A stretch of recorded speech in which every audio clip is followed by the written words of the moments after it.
ఒకటి సార్, అంటే మీరు ప్రత్యర్థులు అవ్వచ్చు, మీరు అధికారంలో ఉన్నప్పుడు ప్రతిపక్షాల మీద అవ్వచ్చు, లేదా ప్రతిపక్షంలో ఉన్నప్పుడు ప్రభుత్వం మీద కానీ మీరు మాట్లాడేటప్పుడు చాలా జాగ్రత్తగా మాట్లాడతారు, కంటెంట్ తోనే మాట్లాడతారు, ఎక్కడ కూడా మీరు డీవియేట్ అయిన పరిస్థితి లేదు. కానీ మీరు ఎమ్మెల్సీ రాలేదని ఒక భావంతో డైరెక్ట్ గా సజ్జల రామకృష్ణారెడ్డి గారు కావచ్చు, లేకపోతే విజయసాయి రెడ్డి గారిని ఒక సాక్షి టీవీలో మాట్లాడటం వల్లే ఇదంతా ఇంతవరకు మిమ్మల్ని దూరం పెట్టాల్సి వచ్చింది అనుకోవచ్చా? నేను విజయసాయి రెడ్డి గారిని ఉద్దేశించి డైరెక్ట్ గా పేరు తీసి మాట్లాడాను. మరి రెండో వ్యక్తి గురించి నేను పేరు తీసి మాట్లాడాను. కోటరీ అన్నారా? కోటరీ అనలేదు, సకల శాఖలు చూసిన వ్యక్తి అన్నాను. సో పబ్లిక్ లోకి పోవాల్సిన మెసేజ్ పోయింది, కానీ వ్యక్తి పేరు నేను తీల. కానీ ఆ రోజు కూడా ఆ సంబంధించిన ఎంపీలని ఎవరైతే ఇలా అనుకుంటున్నారో మీరు మీడియా ముందుకు వచ్చి సమాధానం చెప్పండి, లేకపోతే ఈ అపోహలు బలపడే అవకాశం ఉంది, అట్లీస్ట్ ట్విట్టర్ ద్వారా అయినా చెప్పమని విజయసాయి రెడ్డి గారిని ఆయన ద్వారానే నేను ఈ పార్టీలోకి వచ్చాను. కాబట్టి it is a good expression of suggestion, it is not a comment. అందరూ అనుకుంటున్నారు, మీరు రండి, మీరు సమాధానం చెప్పండి అని ఆయన గురించి అనడం జరిగింది. మరి ఇంకొకరు ఎవరినైతే గురించి అన్నానో కోవర్ట్ అన్నాను.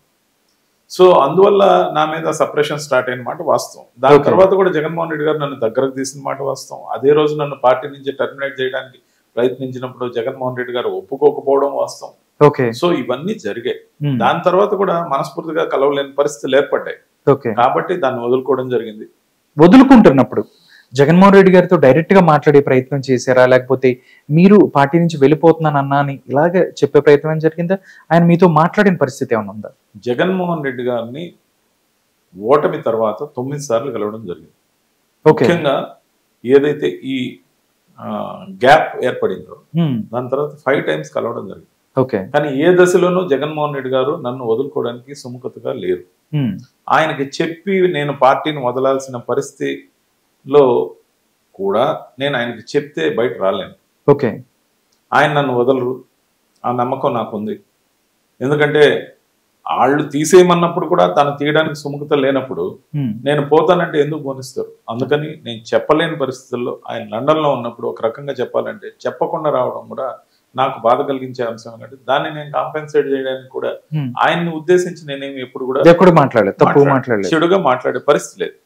విధానాల మీద తను చేసిన పని లేదన్న నచ్చకపోతే వాటి గురించి చెప్తా, మొహమాటం లేదు. అంటే జనాలకి ఇలా అయింటే ఇంకొంచెం బాగుండేది. కాబట్టి ఆ కోణంలో చెప్తాను, కానీ వ్యక్తిగతంగా మాత్రం జగన్మోహన్ రెడ్డి గారిని విమర్శించారు. ఇప్పుడు చంద్రారెడ్డి వైఎస్ఆర్ కాంగ్రెస్ పార్టీని వదిలి బీజేపీలో జాయిన్ అవడానికి ముఖ్య కారణం ఏంటి అంటే ఏం చెప్తారు సార్? సార్, దానికన్నా ముందు 11 సంవత్సరాలు ఏదైతే కాంగ్రెస్ పార్టీలో పనిచేశానో, విధానపరంగా కాంగ్రెస్ పాలసీల కోసం నిరంతరం పనిచేశాను. పనిచేయడంతో పాటు అక్కడ party general secretary of the స్టేట్గా, లేకపోతే కిసాన్ వింగ్ రాష్ట్ర చైర్మన్గా అనేక బాధ్యతలు చేయడంతో పాటు పార్టీ పదవులు మాత్రమే చేయడం, ముఖ్యంగా జాతీయ అధికార ప్రతినిధిగా కాంగ్రెస్ పార్టీలో పనిచేయడం, నేషనల్ డిబేట్స్లో పాల్గొనడం, ఇవన్నీ అయిన తర్వాత కాంగ్రెస్ పార్టీని ఎందుకు వదలాల్సి వచ్చింది? కాంగ్రెస్ పార్టీని వదలాలి అన్నది అధికారంలో లేనప్పుడు 2014 నుంచి కూడా 2018 చివరి దాకా ఉన్నాం. కానీ వదలాల్సిన పరిస్థితి ఎందుకు వచ్చిందంటే రాహుల్ గాంధీ గారు, చంద్రబాబు నాయుడు గారు విధానాలు పక్కన పెట్టి 2 పార్టీలు కలిసి తెలంగాణలో ఎలక్షన్ అలయన్స్ గా పోవడం నచ్చలేదు.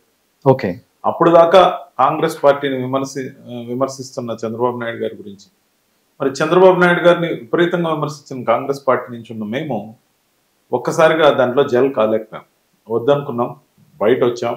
చంద్రబాబు నాయుడు గారితో పోరాటం చేసే ఇమ్మీడియట్ పార్టీగా జగన్మోహన్ రెడ్డి గారు రోడ్లెక్కి పాదయాత్ర చేస్తున్నారు, జనంతో మమేకం అవుతున్నారు, రావడం జరిగింది. సో ఆ విధంగా వైఎస్ఆర్సీపీలోకి వచ్చింది. నేను 6 సంవత్సరాల పాటు అల్లు పెరగకుండా పనిచేయడం, పార్టీ పని రెగ్యులర్గా చేయడంతో పాటు లక్కీగా నేను పార్టీలోకి వచ్చిన తర్వాత ఎక్కువ సమయం లేకుండానే పార్టీ అధికారంలోకి రావడం, పార్టీలో అధికారంలోకి వచ్చిన తర్వాత కూడా 3 సంవత్సరాలు నేను ఎటువంటి అధికారంలో లేకుండా పార్టీ పనిచేస్తూ ఉండడం, ముఖ్యంగా జాతీయ అధికార ప్రతినిధిగా వైఎస్ఆర్సీపీలో కూడా నాకు డిజిగ్నేషన్ ఇవ్వడం, ఆ రోల్లో నేను నేషనల్ డిబేట్స్ కానీ లేకపోతే లోకల్ డిబేట్స్ కానీ, ముఖ్యంగా తెలుగు ఛానల్స్ కానీ యూట్యూబ్ ఛానల్స్ కానీ అన్నిటికి కలిపి ఒక 6,000కు పైగా ఇంటర్వ్యూలు లేదా డిబేట్లు అన్నీ కలిపి చేయడం.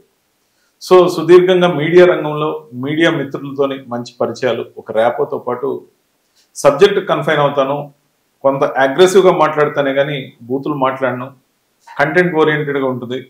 అతని స్పీచ్ లేదా అతని డిబేట్ ఉంటే మేము ఛానల్ మార్చమని చెప్పిన మిత్రులు కానీ, సీనియర్ సిటిజన్స్ కానీ, అనేక మంది కానీ కనెక్ట్ అవ్వడంతో పాటు అక్రాస్ ద గ్లోబ్ ఎక్కడెక్కడైతే వైఎస్ఆర్సీపీకి ముఖ్యంగా జగన్మోహన్ రెడ్డి గారికి అభిమానులు ఉన్నారో వాళ్ళందరూ నన్ను ఓన్ చేసుకొని కనెక్ట్ అయ్యారు. దాంతో నాకు కనెక్ట్ అయిన సభ్యుల సంఖ్య విపరీతంగా పెరగటం, నాకు కాస్త బాగా పేరు రావటం, కాంగ్రెస్కి మించి వైఎస్ఆర్సీపీలో పేరు రావటం, ఇవన్నీ కూడా జరిగాయి. కానీ 6 సంవత్సరాలు పనిచేసిన నేను 2 సంవత్సరాలు 2 నెలల పాటు అంటే 26 నెలల పాటు కార్పొరేషన్ చైర్మన్గా, ఏపీ ట్రేడ్ ప్రమోషన్ కార్పొరేషన్ చైర్మన్గా క్యాబినెట్ ర్యాంక్తో దాదాపుగా పనిచేశాను. ఈ అవకాశం వైఎస్ జగన్మోహన్ రెడ్డి గారే కల్పించారు.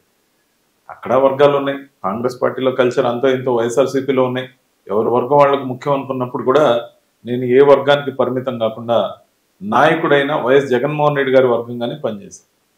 అందుకే 3 సంవత్సరాలు పదవి రాకపోయినా నన్ను గుర్తుపెట్టుకుని నాకు పదవి ఇచ్చి గౌరవించి నాకు మేలు చేసిన వైఎస్ జగన్మోహన్ రెడ్డి గారిని పార్టీ నుంచి బయటకు వచ్చిన తర్వాత కూడా ఒక్క మాట అనేది లేదని అనేక ఇంటర్వ్యూల్లో చెప్పారు. ముఖ్యంగా ఆ కుటుంబాన్ని, వైఎస్ జగన్మోహన్ రెడ్డి గారిని కానీ, వైఎస్ భారతమ్మ గారిని కానీ నేను ఏమీ కామెంట్ చేయను, ఏమీ విమర్శించను అనేదాన్ని కన్ఫైన్ అయ్యాను.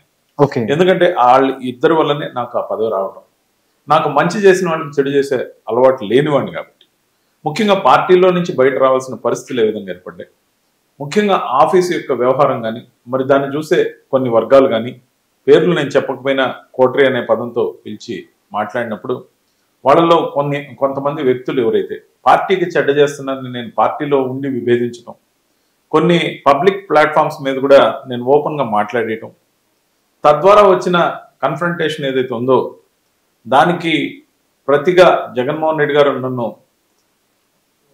ప్యాచప్ చేసినప్పటికీ వాళ్ళు చూపించిన వివక్ష, పార్టీలో ప్రధాన గొంతుగా మాట్లాడే నన్ను మీడియాకు పోకుండా బ్యాక్ డోర్ ద్వారా ఆపడం. డైరెక్ట్ గా నాకు చెప్పొచ్చు, మీరు మీడియాకు పోవద్దు, ఇక నుంచి మీకు ఆ రోల్కి బదులు వేరే పార్టీ పనిస్తాం, సో పార్టీకి వేరే సేవ చేయండి, మీరు మీడియా రంగాన్ని పక్కన పెట్టుకోండి కొంతకాలం అని చెప్పొచ్చు. అలా కాకుండా నా పేరు మాత్రమే లేకుండా వేరే కొంతమంది నేమ్స్ మీడియాకు పంపడం, అది కూడా ఒక నోట్ రూపంలో పంపడం, దాంతో ఫోన్లు చేసి నన్ను పిలవద్దని ఆ ఛానల్స్ కి చెప్పడం, ఛానల్స్ అందరూ కూడా ఎన్నో ఏళ్ల నుంచి మిత్రులు కాబట్టి వాళ్ళు నాకు ఆ విషయం చెప్పడం మనసుకు బాధ కలిగించింది. చెప్పేది నేరుగా చెప్తే ఇబ్బంది లేదు, కానీ బ్యాక్ డోర్ పాలిటిక్స్ లో బ్యాక్ స్టాబింగ్ అనేది తప్పు, సప్రెషన్ అనేది తప్పు. అగ్రెషన్ కి సప్రెషన్ కాదు పరిష్కారం. మీరు చర్య తీసుకోండి, లేదు నన్ను టర్మినేట్ చేయండి, లేదంటే నన్ను సస్పెండ్ చేయండి, లేదంటే నన్ను మీడియా రంగానికి నువ్వు దాన్ని వదిలేసి వేరే పని చూడమని చెప్పండి.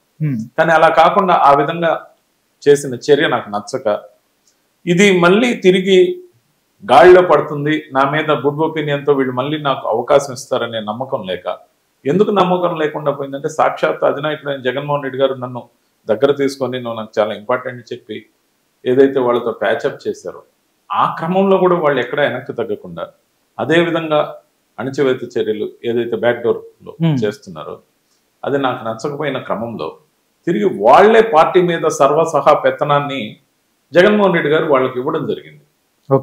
ఓడిపోయిన తర్వాత 2 months బ్యాక్ నేను ఈ పార్టీని వదిలి 1 month అయింది. అవును, సో 1 month 5 days 6 days అయింది. సో 18th వదిలేసాను, 18 to 25 ఈ రోజు. So 1 month 1 week. సో అంతకుముందు 2 months బ్యాక్ మళ్ళీ తిరిగి వాళ్ళకే లెటర్ హెడ్ మీద అధికారాలన్నీ దఖలుపరచు ఇచ్చినప్పుడు ఇంకా అనవసరం అనిపించింది. సో ఆ క్రమంలో ఆ పార్టీని వదలడం జరిగింది.